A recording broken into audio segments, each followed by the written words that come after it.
एक दिन दहली में दरबार लगा था, एक दिन दहली में दरबार। अरे दहली दहली दहली दहली दिल्ली में दरबार लगा था, एक दिन दहली में दरबार लगा था, एक दिन।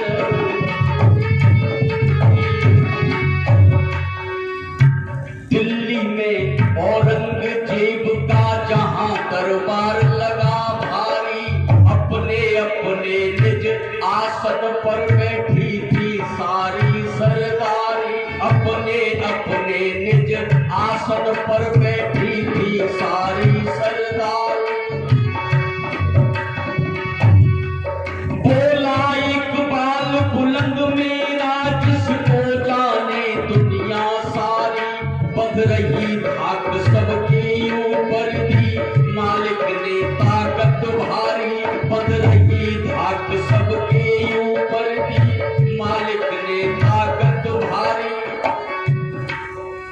औरंगजेब तख्त के ऊपर बैठा हुआ है, दरबार में सारे जितने भारतवर्ष के राजा जो उसके अधीन थे, उसके गुलाम थे, सब बैठे हुए हैं। औरंगजेब तख्त पर खड़ा होकर के कहता है,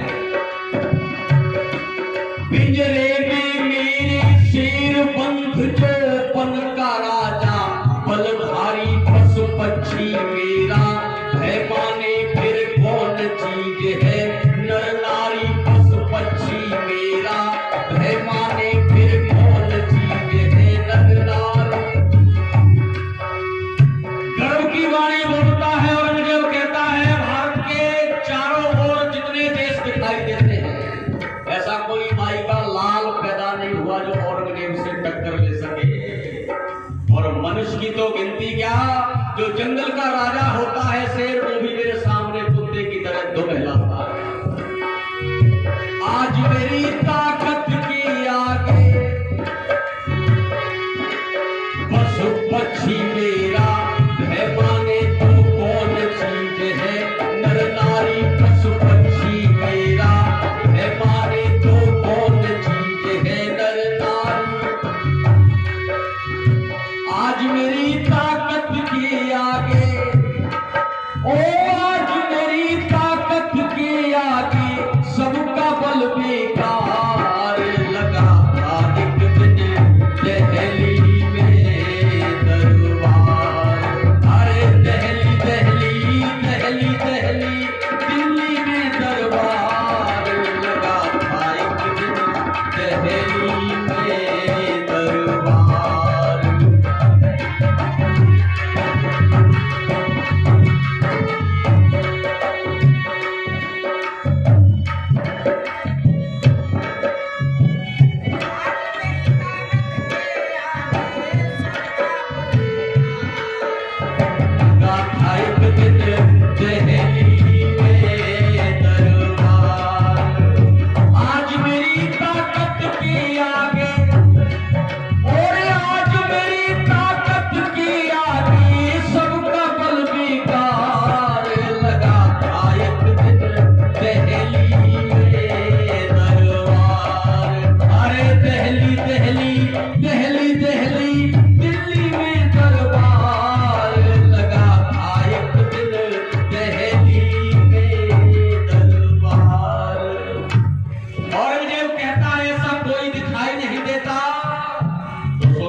खून दौड़ता है, वो ऐसी बातें सहन नहीं किया करते। देश काल परिस्थिति के अनुसार चलते जरूर हैं, लेकिन जब समय आता है तो फिर करारा जवाब भी देते। सूरवीर रजपूत नहीं अपमान गवारा, करते हैं बूंदी नरेश जसवंत सिंह यों बोले ऊंचे स्वर से है। बूंदी का राजा जसवंत सिंह बैठा हुआ है सज्जनों, जब ऐसी बात सुनी तो कहता है राजा, ऐ बादशाह क्यों बड़े मुंह से छोटी बात कर रहे हो, ये शोभा नहीं देता। सूरवीर वीर रजपूत नहीं अपमान गवारा करते हैं बूंदी नरेश जसवंत सिंह यो बोले ऊंचे स्वर से ये बात सहनसा ठीक नहीं जो आप बड़ाई करते हैं ऐसे तो शेर हमारे घर बच्चों संग खेला करते हैं ऐसे तो शेर हमारे घर है बादशाह जिस शेर को तू पिंजरे में बंद करके और कहता है कि मेरे सामने तुम हिला रहा है अरे ऐसे शेर तो मेरे यहाँ बच्चों से खेला करते हैं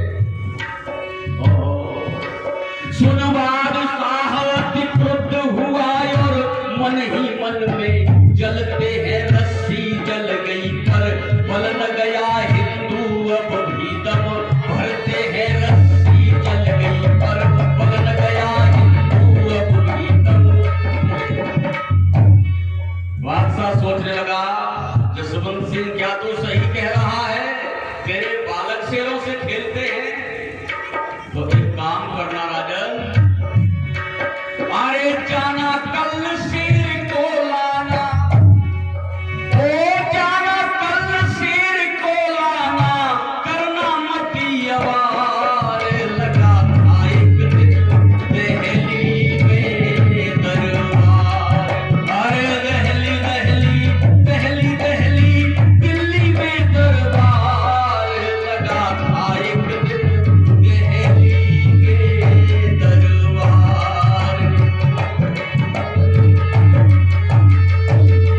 बादशाह ने कहा कल जाना और शेर को साथ लेकर के आना और अगर शेर को साथ नहीं लेकर के आया क्योंकि मैं अपने शेर से तुम्हारे शेर की कुश्ती कराऊंगा तुम्हारे बालक को वास्तविक शेरों से खेलते या पिल्ले मिलने पाल करके रखिए इधर सज्जनों समय तो अनवरत चलता ही रहता है समय रुकता नहीं दरबार का कार्य खत्म करके बूंदी नरेश घर के लिए चला और वहां से जी क्या हुआ दरबार खत्म हो जाता है बूंदी नरेश घर आया है बुलवाया बेटा पृथ्वी सिंह फिर सारा हाल सुनाया है बुलवाया बेटा पृथ्वी सिंह राजा सोचता हुआ चला जा रहा है घोड़े पर सवार है और मन ही मन में एक चिंता से खाए जा रही है अरे मैंने आवेश में आकर के कह तो दिया कि तेरे जैसे शेरों से तो मेरे बच्चे खेलते हैं अब औरंगजेब ने कहा है शेर को लेकर के आना अब शेर कहां से लाऊं तब उसे याद आया कि मेरा बेटा पृथ्वी सिंह क्या शेर से कम है और घर आया अपने सैनिक से कहा मेरे बेटे पृथ्वी सिंह को बुलाओ पृथ्वी सिंह को जैसे ही पता चला पिताजी ने आदेश किया है शेर की तरह ही झूमता हुआ जिसके कंधों पर कर्कश कसे हुए थे हाथ में धनुष लगा था चला आया पिता के चरणों में आकर के नमस्ते किया लेकिन नमस्ते का जवाब स्वामी जी राजा ने नमस्ते में नहीं दिया राजा बोला नहीं जब नहीं बोला तो उस बालक ने अपने पिता के मुंह की तरफ नजर उठा करके देखा जिस बाप का चेहरा रोजाना खिला रहता था आज वो कुमलाया हुआ है ओहो बेटा कहता है पिताजी क्या बात है आज कैसे मायूसी सी छा रही है और क्या बोला सुनो क्या बात पिताजी बतला दो जो आप तहस में छाए हैं आंखों में डोरा लाल बड़े भक्ति कमान बल खाए हैं आंखों में डोरा लाल बड़े भक्ति कमान बल खाए हैं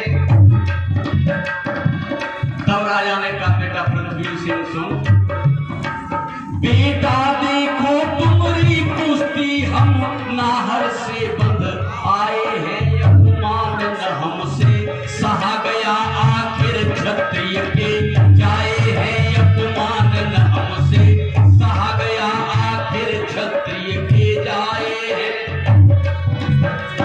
चलकर शेर पछाड़ो बेटा आए चलकर शेर को मारो बेटा नहीं छप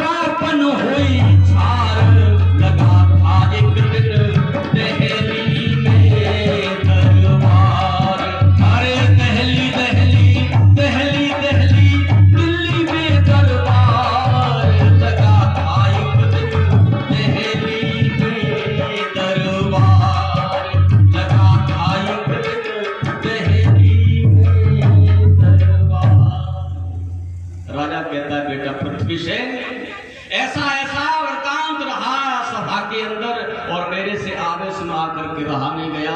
जो मैंने कहा ऐसे शेरों से तो बच्चे खेलते हैं, औरंगजेब का कहना है शेर को साथ लेकर के आना, अन्यथा मेरा नाम औरंगजेब है। अब बेटा तू चल करके उस शेर को मार दे तो मेरी बात रह सकती, नहीं तो मेरे छत्रापन में धूल मिल गई। ओहो, बेटा बोला नहीं। और आज का बेटा होता तो ये सोचता बाहर में जा बाप तू ही जाके कुश्ती कर लेना, मुझे क्या मरना है शेर के सामने। लेकिन वो बेटा जरा चुप तो रहा और विचार कर रहा था, परमात्मा ऐसा पिता जन्म जन्म में मिले जिसे अपने बेटे पर इतना गर्व है। लेकिन बेटा थोड़ी देर नहीं बोला तो राजा को लगा कि मेरा बेटा डर गया है। राजा कहता है पृथ्वी से बोलते क्यों नहीं हो? अरे शेर से कुश्ती तुम्हारी तय करके आया हूं और हम क्षत्रिय हैं, हम डरते नहीं। लेकिन बेटा फिर भी नहीं बोला। तब एकदम से राजा पृथ्वी सिंह, राजा कहता है पृथ्वी सिंह से क्या कि क्षत्रिय घर ले जन्म फेर, ओ क्षत्रिय घर ले जन्म फेर, देवों से डर खावे, सात साखे में ओ बेटा मेरे धब्बा लगे जावे, सात साखे में ओ बेटा मेरे धब्बा लगे जावे, और तन की उड़ जाए धजी धजी, अरे तन की उड़ जाए धजी धजी, पर खोपन खावे गो, कर ले मेरे लाल पार ईश्वर ही लगावे गो, कनकी उड़ जाए धजी धजी, पर खोपन खावे गो, हाँ कर ले मेरे लाल पार ईश्वर ही लगावे गो। राजा कहता बेटा हम क्षत्रिय हैं और हमारे पूर्वजों के सिर कट गए, धड़ लड़ते रहे, हम मौत से डरने वाले नहीं हैं और तू शेर का नाम सुनकर के डर रहा है। अरे कैसे काम चलेगा और इस देश और धर्म की रक्षा कौन करेगा जब हम डरने लगेंगे? बेटा कहने लगा पिताजी मैं डर नहीं रहा, मैं तो सिर्फ सोच रहा था कि किस तरह से मारूं शेर को, ऊपर से उठा करके पटकूं या एक ही घूसे से उसका काम तमाम कर दूं। और कहा पिताजी आप चिंता ना करें, मैं सुबह आपके साथ चलूंगा और आपकी जो शर्त है उसे पूरी कर दूंगा। सुनो, दूसरे रोज दरबार लगा तो भीड़ भैयत भारी है, दूसरे रोज दरबार लगा तो भीड़ भैयत भारी है, अपने अपने निज आसन पर बैठी सारी सरदारी है, अपने अपने निज आसन पर बैठी सारी सरदारी है। औरंगजेब ने इधर इतना करवा दिया दिल्ली के अंदर के कल शेर के साथ में शेर की कुश्ती होनी है और जो देखना चाहे दरबार सभी के लिए खुला है। पूरे दिल्ली की भीड़ आ गई दरबार में। औरंगजेब तख्त पर बैठा हुआ देख रहा है। जो दरबार जी का मुख्य गेट हुआ करता था जहां से पृथ्वी सिंह का पिता जसवंत सिंह आता था, उधर निगाह टिकटकी लगाए हुए बैठा है, देख रहा है कब जसवंत सिंह आए, शेर को लेकर के आएगा, शेर से शेर की कुश्ती होगी, बड़ा आनंद आएगा। लेकिन पता नहीं था उसको कि तेरा फूफा सवा शेर आने वाला है। दूसरे रोज दरबार लगा तो भीड़ भैयत भारी है, अपने अपने निज आसन पर बैठी सारी सरदारी है। बूंदी नरेश जसवंत सिंह दरबार बीच में आए हैं, लखपात साहयोग कहने लगा नहीं शेर आप ना लाए हैं, लखपात साहयोग कहने लगा नहीं शेर आप ना लाए हैं। जसवंत सिंह ने जैसे ही प्रवेश किया सज्जनों दरबार में, इधर औरंगजेब देख ही रहा था, उसे आता हुआ जसवंत सिंह नजर पड़ा और ऐसे आंखें फाड़ फाड़ करके देखता है कि ये तो अकेला चला रहा है, इसके साथ में तो कोई शेर वेर नहीं है, एक छोटा सा बालक है बस इसके साथ में। और जैसे जैसे ही राजा और नजदीक आया, औरंगजेब घूर घूर करके देखने लगा और जोर से तमतमा करके बोला, राजा जसवंत सिंह, क्या तुझे मेरी बात का ध्यान नहीं है? अरे मैंने कल तुझसे कहा था दरबार में यदि आना है तो शेर को साथ में लेकर के आना। अब तूने मेरी आज्ञा का उल्लंघन किया है, इसका दंड मृत्यु भी हो सकती है। लेकिन जसवंत सिंह ने उसकी एक बात सुनी। राजा जहां रोजाना बैठता था उसी आसन पर जाकर के बैठ गया और फिर बोला, कहता है बादशाह क्यों मुंह फाड़ फाड़ करके चिल्ला रहा है? सुन, मेरा तो शेर संग में है अपने नाहर को, बुलवाओ दरबार आम सब देखेगा जल्दी से कुश्ती, करवाओ दरबार आम सब देखेगा जल्दी से कुश्ती करवाओ। अरे बादशाह, यहाँ तक शेर को लाने के लिए बहुत सारे इंतजाम करने पड़ते। मेरा बेटा क्या शेरों से कम समझ लिया है? अपने जो तूने शेर पाल रखा है जगा लो मैदान में, मेरा बेटा ही तेरे शेर का काम तमाम कर देगा। ओहो, औरंगजेब के चेहरे पर मुस्कुराहट आ गई और सोचने लगा, मैं तो समझता था ये काफिर कौम, ये हिंदुओं की कौम मूर्ख कहते हैं लोग ऐसे, लेकिन इतनी मूर्ख नहीं होगी, ये तो जितना कहते हैं उससे भी ज्यादा मूर्ख है। अरे अपने संतान को मौत के मुंह में धकेल करके लाया है। और औरंगजेब ने इशारा कर दिया, खोल दो पिंजरे को, जो मैदान बनाया था शेरों की कुश्ती के लिए, आने दो शेर को। क्या होता है महाशय जी, पिंजरे में से शेर निकाला और पिंजरे में से शेर निकाला, मारिए फटकार लगा आई दहली में दरबार, लगा आई दहली में दरबार, दहली दहली दहली दहली दिल्ली में दरबार, लगा आई दहली में दरबार।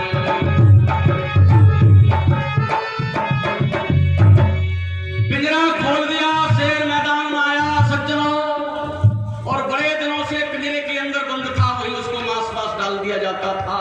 लेकिन जैसे ही खुले आसमान के नीचे आया उसने सिर को फड़फड़ाया और एकदम से इतना बड़ा मुंह फाड़ करके दहाड़ लगाई, सारी सभा कांपने लगी। हम जैसे लोगों के तो पैर कांप गए, सोच रहे हमारी तरफ नहीं आ जाएगी, एक ही पंजे से काम तमाम कर देगा। लेकिन सुनो, कैसे माता पिता होती है तब कैसे नौजवान बनते हैं। धन्य उस वीर प्रसूता माता के लिए जिसने पृथ्वी सिंह जैसा पुत्र जन्मा। जब गरज गरज कर शेर चला तो सभा कांप गई सारी, इत कांच जांगिया पृथ्वी सिंह कूदा ले हाथ कटारी, इत कांच जांगिया पृथ्वी सिंह कूदा ले हाथ कटारी। जांगिया को कस करके पृथ्वी सिंह मैदान में कूद गया और जैसे ही बेटा कूदा ही था, हाथ में कटारी लगी थी। राजा जसवंत सिंह ने देखा और कहने लगा, बेटा पृथ्वी सिंह। उत्तर मिला, जी पिताजी। बेटा हम क्षत्रिय हैं। हाँ पिताजी हम क्षत्रिय हैं।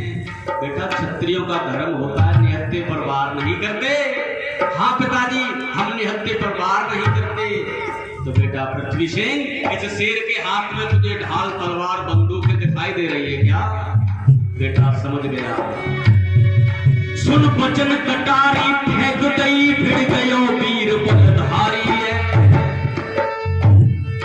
दस पैर तले फिर उठा लियो धरती पे दियो पछारी है, दस पैर तले फिर उठा लियो धरती पे दियो पछारी है। शेर को बहुत देर तक ऐसे ही खिलाता रहा और जैसे ही दाव लगा तो नीचे हाथ लगा करके, फिल्मों वाले तो वैसे दिखाते झूठ मूठ का, ये सच्ची घटना है। ऊपर उठा करके ऐसा जोर से दबोचा, शेर की सांस बंद कर दी और फिर क्या करता है, एक टांग दबा लई पैर तले को भार कर दई न्यारी है, एक भार फेंक दई बाहर कुंड जाए तखत में मारी है, एक भार फेंक दई बाहर कुंड जाए तखत में मारी है। एक पैर के नीचे शेर का पैर दबा करके एक हाथ से इतना जोर से खींचा, एक सिर एक लोथड़ा फेंक दिया, जाकर के सभा के बीचों बीच में गिरा और सभा में धक्की पड़ गई। बोले खा लिए शेर ने। दूसरे लोथड़े को लेकर के जाता है और तख्त में मारता है, ले बादशाह और पाल रखे हो तो बता। बादशाह मन ही मन में विचार करता है, छोटा सा बेटा, अभी इसकी मुंह पर रेख भी नहीं आई है, अरे दुधमुंह बेटा है अभी ये, और इतना बल है इसके अंदर, अवश्य ही ये इस भारत का भावी सम्राट बनेगा। लख बादशाह तब बादशाहियों कहने लगा, शाबाश वीर बलधारी है, हिम्मत से जो कोई काम करे जय होगी अवश्य तुम्हारी है, हिम्मत से जो कोई काम करे जय होगी अवश्य तुम्हारी है।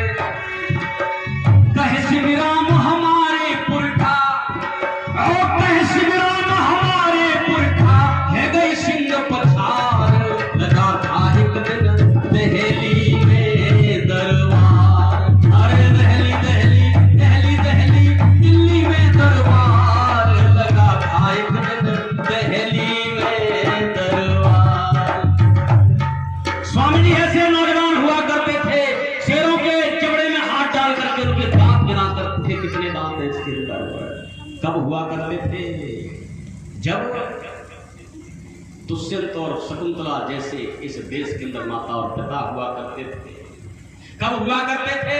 जब जीजाबाई जैसी माता इस धराधाम पर हुआ करती थी, तब संतान का निर्माण होता था, तब नौजवान बनाए जाते थे। किसी ने कहा है, पशु पक्षी अपने बच्चे अपने समान जनते हैं, और बिना बनाए मनुष्य के बच्चे कभी मनुष्य नहीं बनते हैं, इसलिए मनुष्य का निर्माण कराया जाता है। एक शेर के दो शेर तो कर दिए, लेकिन आगे का हाल सुनो। बादशाह वैसे ही ऊपर ऊपर की खुशी जता रहा था, लेकिन अपने किसी गुप्त व्यक्ति से कहा, इस बालक को पुरस्कार दे दो बहुत बड़ा, और ये कोड वर्ड में ही समझा दिया। बहुत कीमती वस्त्र दिए पृथ्वी सिंह को, जो हीरे जवाहरातों से बिल्कुल बुने हुए थे, लेकिन नक्काशी के द्वारा उन वस्त्रों के अंदर जहर लगवा दिया। और जब कभी वो कपड़े पृथ्वी सिंह ने पहने, सारे शरीर में जहर फैल गया, और पृथ्वी सिंह सदा सदा के लिए हम तुमको छोड़ करके चला। गुरु गोविंद सिंह ने कहा है, अपने हाथ को यहाँ तक, बिल्कुल यहाँ तक तेल के ड्रम में डुबो करके, और फिर तिल की ढेरी में यहाँ तक लगाओ, जितने तिल चिपक जाए आपके हाथ से, उतनी बार ये मुसलमान, ये काफिर, ये जिहादी लोग तुमको विश्वास दिलाएं, ईमान दिलाएं, सौगंध खाएं, लेकिन इनका विश्वास न करें। कितने तिल चिपकेंगे? ये हमेशा ही घात करते आए, हमेशा गद्दारी करते आए हैं। समय दौड़ चला है, और ये मंच ही ऐसी बातें बताता है, बाकी के लोग सब डरते हैं। पृथ्वी सिंह की बात हो, महाराणा की बात हो, शिवाजी की बात हो, अगर इन बातों को कोई करता है तो ऋषि दयानंद का मंच आज समाज करता है। अन्य तो क्या कहते हैं, राधे राधे बोल और जिया रे जहां डोल। कब तक डोलोगे? अब वो दिन दूर नहीं है जब पाकिस्तान के अंदर से जब 47 में हम लोगों को निकाला था, तब हमारी माताओं के साथ, हमारे भाइयों के साथ क्या क्या हुआ, संचालन महोदय का आदेश हो गया है। बस एक